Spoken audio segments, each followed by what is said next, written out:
নিজের চেয়ে উঁচুতে কাউকে দেখে তাকে আপনার চেয়ে সেরা ভাববেন না।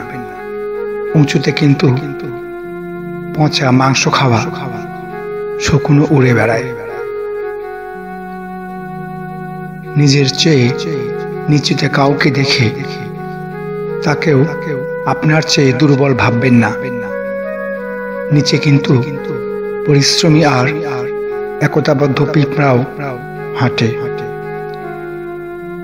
তাই অবলম্বন দেখে কাউকে বিচার না করে বরং স্বস্থানে নিজেকে সেরা প্রতিষ্ঠিত করার চেষ্টা করুন। আর এটাই হচ্ছে আত্মতৃপ্তি। এভাবেই হয়তো পাল্টাতে পারে অনেক কিছু।